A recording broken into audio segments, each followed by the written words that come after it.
Hello friends, imagine this, a gloomy prison somewhere in France, a dank stone dungeon, and through its corridors moves a figure in a long black cloak. But the most terrifying thing is not the chain on his legs, but his face, or rather, the complete absence of it. In its place a mask, not leather, not velvet, but a perfectly fitted, cold, steel mask. A prisoner whose name no one knew and whose face no one ever saw. A story shrouded in hundreds of legends and theories.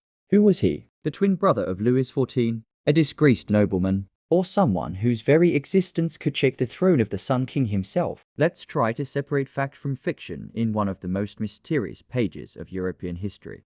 Our story begins not with the Bastille, as many think, but with the island of Sainte-Marguerite of the coast of France. Summer 1698. Under the strictest secrecy, a prisoner is delivered there. His name in the documents is just the mysterious Marquis de Bermanville.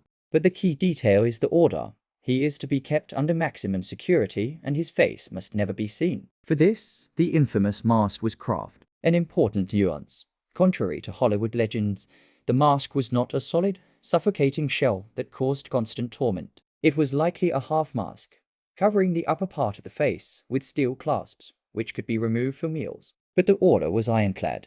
It had to be worn during any contact with outsiders. His jailer, Benign de Saint-Mars, was a man of honor. He carried out the king's order unwaveringly. The prisoner received good treatment. He was even allowed to play a musical instrument, some sources say a lute, but his identity was a secret even to Saint-Mars himself. Theory number 1. The twin brother of Louis XIV, the most popular one, thanks to Alexandre Dumas. It suggests the Sun King had a twin brother, and to avoid problems with the line of succession, he was hidden behind the mask. This is dramatic, but highly unlikely. The birth of twins in the royal family would have been an event impossible to hide. It would undoubtedly be reflected in dozens of documents, letters, and memoirs. But there is no evidence. Theory number 2.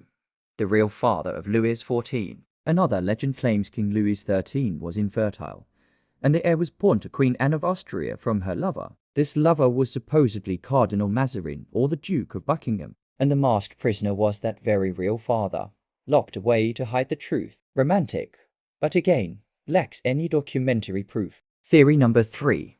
The disgraced minister Nicolas Fouquet. This is one of the most plausible, high-ranking theories. Fouquet, the superintendent of finances, was arrested on Louis's orders for embezzlement and excessive ambition. He died in prison in 1680. But rumors persisted that he didn't actually die and was secretly transferred to be the man in the mask because he knew too many state secrets about the young king. Theory number 4.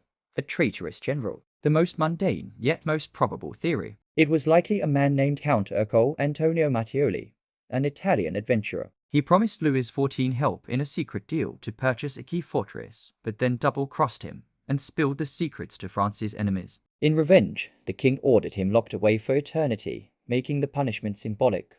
Since you talked about secrets, you will never see people again, and no one will ever see your face. In 1698, the prisoner, under heavy guard, is transferred to Paris, to France's most famous prison, the Bastille. And here, the legend only grows. He is kept in a comfortable cell.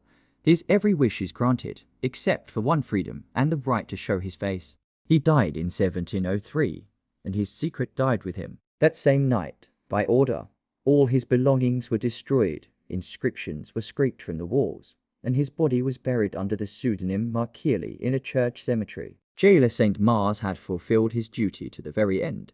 So, who was he? Historians today lean towards the theory of the Italian diplomat Mattioli. Documents indirectly support this, but there is no absolute certainty, and that is the power of this story. The man in the iron mask is not just a man. He is a symbol of absolute power that can erase a person from history, strip them of their name and face, a symbol of a mystery that has captivated minds for over 300 years, a riddle that may never be fully solved, and will therefore forever lure us, forcing us to peer through the slits of that very steel mask. Call to action.